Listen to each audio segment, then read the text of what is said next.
Assalamualaikum warahmatullahi wabarakatuh. Sahabat kehidupan di mana saja berada, Alhamdulillah pada kesempatan kali ini saya Nasir Fahmi kembali kita bisa membuat podcast. Namun podcast kali ini agak berbeda dari yang sebelum-sebelumnya. Biasanya kita menghadirkan narasumber utama kita atau guru kita Ustadz Oka Setiawan, namun kali ini yang kita hadirkan adalah murid-murid beliau. Alhamdulillah sudah bersama dengan kita Pak Ivan dan Pak Ridwan. Masya Allah, Alhamdulillah. Sehat Pak Ivan dan Pak Ridwan? Alhamdulillah. Nah, saya mengenal Pak Ivan dan Pak Ridwan ini dari Majelis RCQ. Ya. RCQ, apa kepanjangan RCQ itu Pak Ivan? Rumah Cinta Quran. Rumah Cinta Quran. Posisinya ada di mana sih alamatnya Pak Ridwan? Di Bintaro Sektor 3 ya. Nah, jadi di Bintaro Sektor 3 ada Majelis Pembelajaran Al-Quran bernama RCQ, Rumah Cinta Quran. Di sana banyak sekali orang tua yang belajar tahsin, juga belajar tahfiz ya Pak Ivan ya. Nah berarti beliau-beliau ini tahsinnya udah hebat-hebat teman-teman. Masya Allah. Oke baik. Nah pada kesempatan ini tentunya kita akan berbicara tentang apa yang sudah kita pelajari dari materi 7 ilmu penjernih hati atau 7 IPH yang disampaikan oleh guru kita Ustadz Oka Setiawan. Nah saya akan coba mulai tanya-tanya nih Pak Ridwan dengan Pak Ivan. Waktu masih ingat nggak sih kapan waktu itu mengikuti pertama kali kajian bersama dengan Ustadz Oka? Ingat nggak bulan apa gitu? Awal atau tengah atau akhir? Ya akhir 2025 ya. Akhir 2025. Oh akhir ya, akhir ya. Nah ketika pertama kali mengikuti materi atau mendapatkan kajian dari Ustadz Oka, kajian tersebut atau ilmu yang disampaikan serasa ini materi yang biasa atau bagi Pak Ridwan dan Pak Ivan sesuatu yang baru? Gimana Pak Ivan?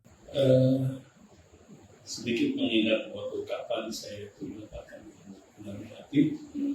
Pertama kali saya waktu itu ikut di sekolah sampai kehidupan. Oh, ya, sampai di sana di Bogor ya. Di Bogor. Saya di sana. Ini apa sih, tentang apa sih ya? Memang sebelumnya pernah ada tadabbur di Rumah Cinta Quran yang mengisi Ustadz Oka. Kok materinya lain dari yang lain nih? Dari yang lain? Beda. Apa yang menurut Pak Ivan mengatakan kok ini lain dari yang lain itu apa? Yang pertama adalah ini membahas tentang suatu ilmu yang baik buat kita. Yang mana sebelum ini saya mendapatkan satu masukan dari ini bukan membandingkan ya, ini membandingkan materi saya. Itu hanya bersifat satu arah ya, pembahasannya mengenai tentang ya, bukannya materinya itu adalah materi yang tidak perlu ya sudah fikih dan sebetulnya kan tergolong lebih berat.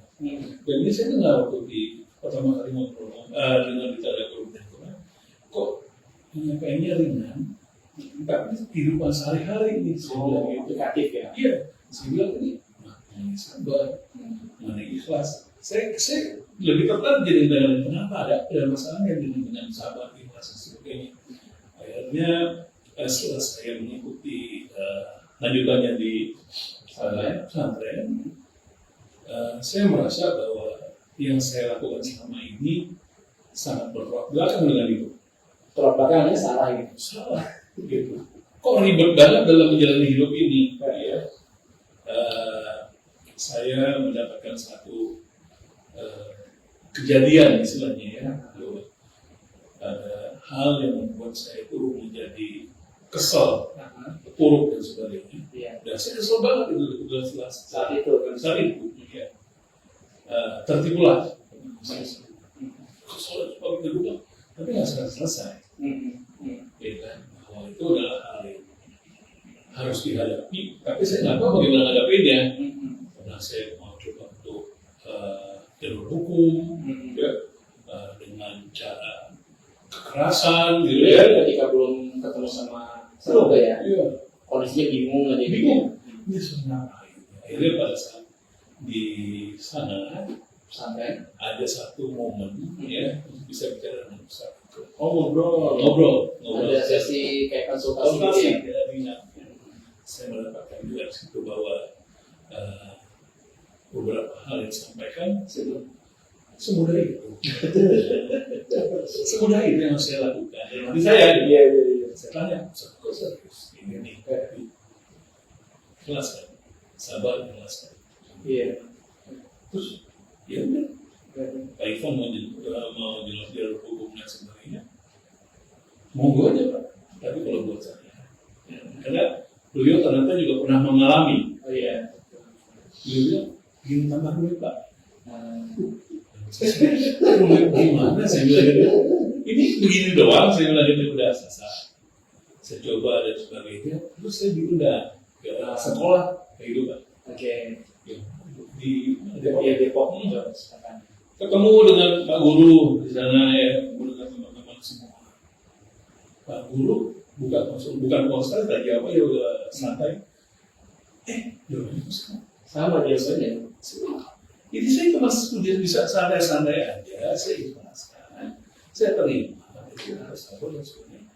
Terus saya minta apa ya? Nanti Allah yang berikan. Sesimpel itu. Sesimpel itu. Ketika sebelumnya bingung, pas ketemu, kok jawabannya simpel banget. Gitu. Saya mendapatkan ilmu-ilmu agama dari ya gimana ya? Dan itu pada akhirnya masalah tersebut selesai. Nah, saya tanya ya. Saya coba, dia coba dengan diri sendiri. Saya ikhlaskan. Ya Allah saya ikhlas. Tapi dengan ikhlas yang sudah diajari metodenya itu. Sabar dulu tuh. Saudara kalau sudah diskusi malah lewat hukum, ya dalam jalan dan sebagainya. Terima, ikhlaskan. Udah gitu, ikhtiar. Ya, ini saya bilang ini satu hal yang luar biasa. Sebelumnya saya setahun lebih bekerja, bingung, nggak ada hasilnya. Selesai. Masya Allah. Wah, ini kebetulan atau gimana? Ya, karena saya kan juga masih belajar hal juga. Oh, kalau kebetulan kayaknya nggak mungkin ada hal yang kebetulan gitu kan? Karena ini salah satu buah dari saya melakukannya. Dikatakan ibadah mulai dari sabar dan sebagainya. Ini hasil. Tapi memang ikhlas itu, sabar dan ikhlas itu saya rasakan di situ. Saya katakan bahwa ya Allah, Masya Allah, udah saya ambil sendiri. Dan itu yang menghubungi saya itu adalah pengacaranya orang tersebut. Malahan pengacaranya menghubungi saya, pengen ketemu saya bilang. Jadi seakan-akan lawan yang ngajakin damai. Tantang misalnya dengan oke, kita ketemu nanti gini bicara saya begitu lah. Oh, tenang lagi kan? Sempat bingung nanti gimana gitu ya, nggak diundang. Pengacara, ya selesai. Ya udah, sabar. Terus itu sebelum-sebelumnya saya tuh setiap doa itu saya mendapatkan juga masukan. Ya Allah, tunjukkanlah aku jalan yang lurus yang kamu ridhoi padanya. Dari ini dari pusat bukan dan dari Agung. Jadi diajarkan untuk setiap hari berdoa agar ditunjukkan ke jalan yang lurus dan diridhoi. Saya lakukan itu. Lakukan itu tentunya dengan niat ya, bukan dengan coba-coba. Saya lakukan itu semua. Sabar ikhlas. Itu sebenarnya tadi. Itu saya di Medan. Tiba-tiba, saya ada yang ingin sampaikan. Udah apa? Nanti kita ngobrol saya. Ya udah. Pas ketemu dia cuma bilang, Ivan, ini ada niat baik dari ibu. Saya suka namanya ya. Bahwa ini adalah yang bisa diberikan maksimal yang bisa diberikan saat ini oleh ibu Bapak Ivan. Rasa salahnya dia dan sebagainya. Maksudnya gimana ya? Mau ngasih apa? Itu selesai. Meskipun itu sekitar 70-80% dari yang harus saya dapatkan. Tapi saya sudah merasa sabar dan ikhlas sudah situ. Saya bilang, dan itu ada jawaban. Saya bilang gini Pak. Oh, ya udah, nggak ada masalah. Dan enteng, tidak ada masalah. Masalahnya itu yang tadi, wah, kesel. Aduh, saya udah sabar saya gitu. Bukan masalah sabarnya aja nih. Gitu maksudnya. Ya udah, akhirnya saya datang ke sana orang yang bisa bayar, mau pasang badan.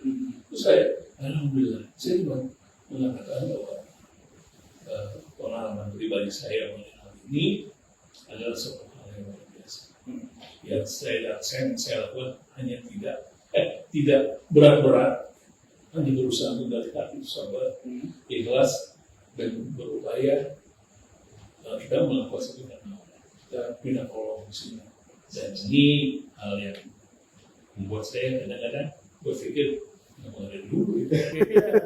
Jadi seakan-akan hadirnya Pak Ivan kenal dengan Ustadz Oke dan Pak Guru ini bersamaan dalam kondisi masalah tersebut ya, dan seakan-akan makanya tadi ada pertanyaan ini tuh kebetulan apa tidak gitu ya, karena pas banget ya kondisi yang dibutuhkan.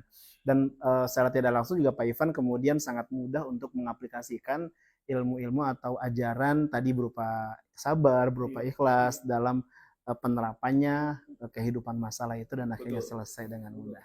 Saya tuh benar-benar bilang, wah ini saya benar dari apa yang sampaikan Ustaz. Kok selingan ya? Selingan. Nggak ribet. Karena ketika menjalannya kayak berat, pas dapat ilmunya, mudah ya. Tinggal kitanya sendiri jalanin dari hati kan. Oh iya luar biasa. Itu pengalaman saya yang luar biasa.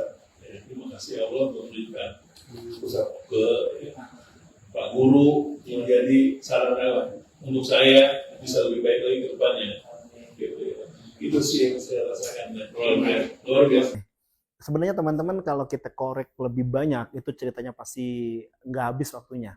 Tapi karena ini waktunya terbatas, kita pengen tahu cerita juga dari Pak Ridwan. Karena saya perhatiin tuh Pak Ridwan itu semangat banget waktu ngikuti kajian. Waduh, ini kayaknya beda gitu ya, agak beda. Sampai-sampai hari ini pun bisa ikut hadir datang bersama dengan kita di sini.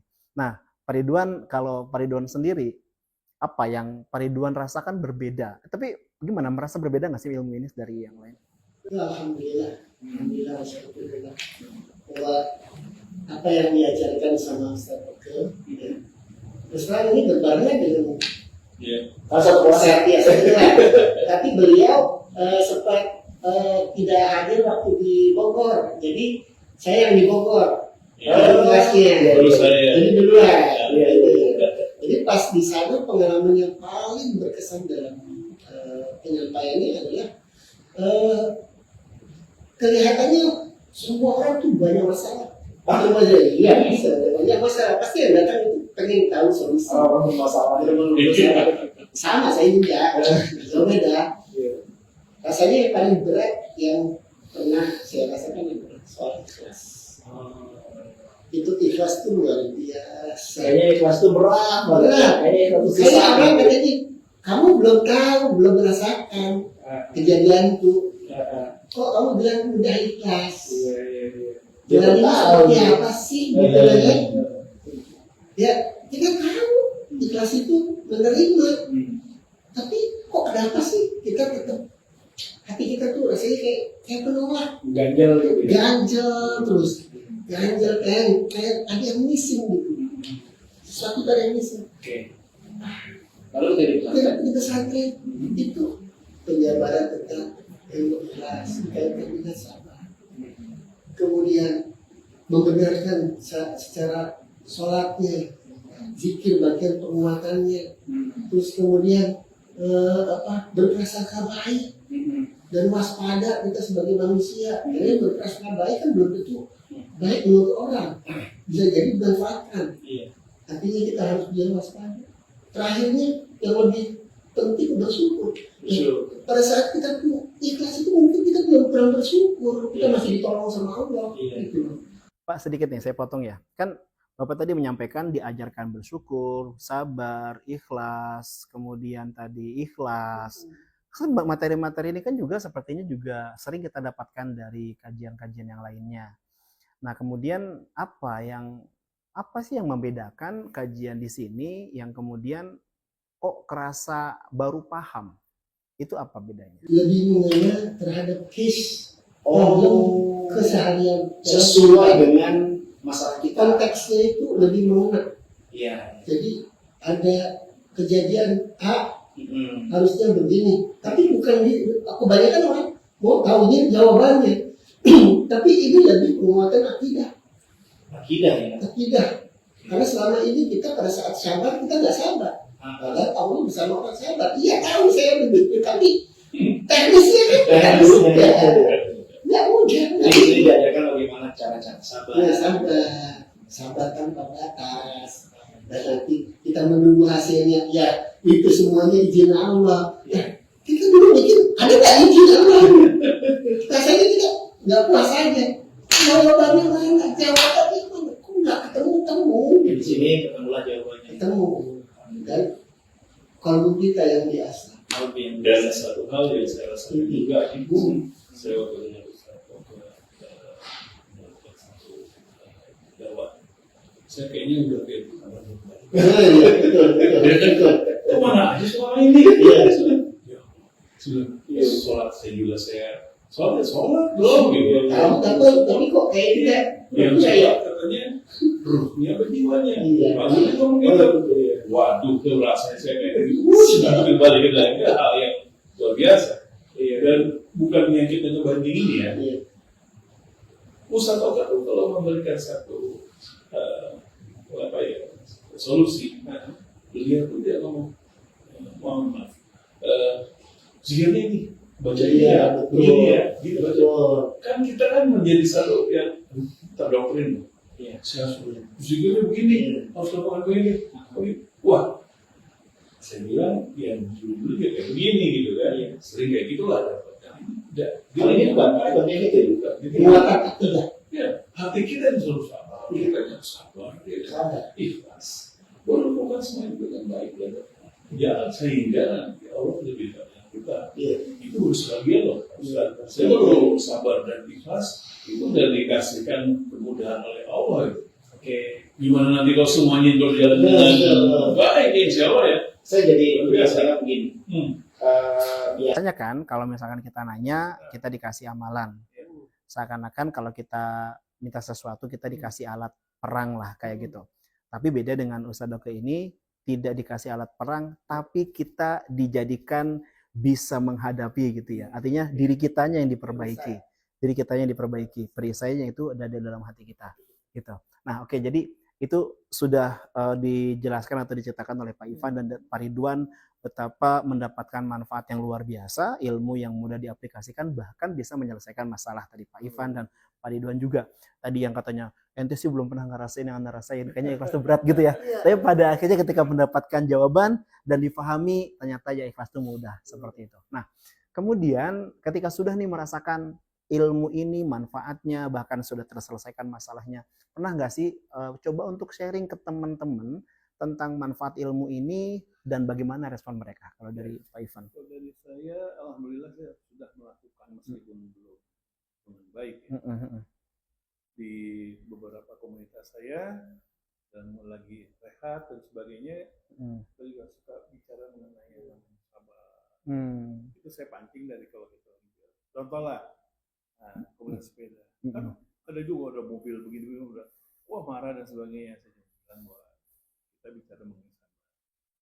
Dan mereka merasa bahwa emang dari mana ilmunya kayak gitu. Oh gitu. Berarti mereka pun merasa hal yang baru gitu ya? Karena kan tahu kan Mbak, kalau begini ya lu sih, mungkin lu punya dosa mungkin lo, manusia punya dosa. Ya, akhirnya saya bawa ke satu ke di RTQ ada 4. Oh gitu. Di situ udah cerita semua tuh udah kapan lagi ada. Wah, pesantrennya di sana ada sebenarnya. Ini saya lakukan karena saya merasa bahwa saya terbantu. Sisi humanisnya ada, dan ya gimana ya? Ini secara manusiawi kan terpakai dosa. Paling takut kan kalau lagi diskusi dengan Ustadz, ngomongnya adalah kamu bersihkan dulu dosa-dosa kamu semua, kamu begini semua, baru nanti baru begini bacanya ini panjang ya. Panjang ya. Susah ya. Dan ini tidak membatasi antara orang yang penuh dosa dan putih dengan orang yang sedikit dosa saya. Ya tapi hatinya dulu nih, gitu kan. Ya ini saya bilang, wah ini ringan tapi berdampak positif yang sangat banget gitu ya. Masih dikasih bulak balik sih, diukir balik yang malu ya dan sebagainya. Apalagi waktu di Depok. Emang nanti yang ditanya itu nanti jasmaninya per harinya. Dan itu ya misalnya itu menyampaikan bahwa iya di situ masa kita sholat direkam nanti ya misalnya di kota kembali kita lihat sembarangan gitu ya. Kita kalau lagi kayak podcast ini ataupun kita lagi syuting aja benar-benar gitu kayaknya ini masa sholat sebenarnya ini kadang-kadang saya bilang kita malu tuh muslim 50 tahun tapi kita selama ini apa ya 11 tahun dengar dari Pak Ridwan itu pengalaman siapa yang Saya sih lebih karena kebetulan memang di tempat saya itu kan masjid ya. Jadi orang-orang yang lebih tua dari saya pasti di atas saya semua 60, 70 gitu.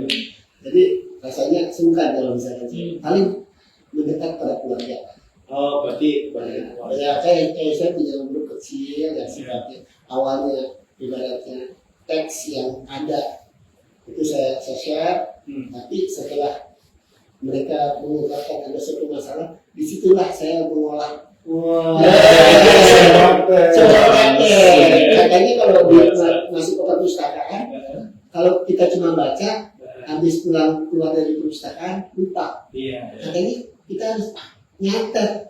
Nah kalau elektronik itu kita typing ya. iya Ya udah kita typing aja langsung nasihati, paling tidak memberikan pencerahan. Gitu. Kadar kaitannya kita mungkin ya belajar dari buku itu. Jadi buku yang Pak Ustadz sharing saya baca itu juga luar biasa, itu pengalaman dari salah satu muridnya Ustadz Roker, ya kan? Ibu siapa tuh? ibu itu Ramadan Ramadan, itu luar biasa itu perjalanan hidupnya. oke baik jadi kita sudah dengar nih teman-teman dari apa yang tadi disampaikan oleh Pak Ivan dan Pak Ridwan terkait manfaat ilmu ini bahkan bisa di-sharingkan ke orang lain. Dan saya tadi menarik banget Pak Ridwan disampaikan ke keluarga, berarti bikin grup khusus, grup kecil yang dimana ketika mereka ada masalah Pak Ridwan lah yang memecahkan masalah berdasarkan ilmu ini. Ini menarik, jadi inspirasi buat kita juga semua. Jadi teman-teman sebaiknya punya grup keluarga, kalau ada yang mau nanya nanti teman-teman yang jawab. Oke, baiklah. Alhamdulillah kita sudah mendapatkan hal baru atau testimoni dari Pak Ridwan dan Pak Ivan terkait ilmu 7 ilmu penjernih hati ini yang disampaikan oleh Ustadz Doke. Semoga kita bisa terus belajar, kita bisa terus mempraktekkan, dan kita pun mendapatkan manfaat dalam kehidupan kita. Kita di keseharian kita juga untuk orang-orang di sekitar kita. Semoga bermanfaat teman-teman semuanya. Terima kasih. Assalamualaikum warahmatullahi wabarakatuh. Alhamdulillah. Terima kasih. How many minutes?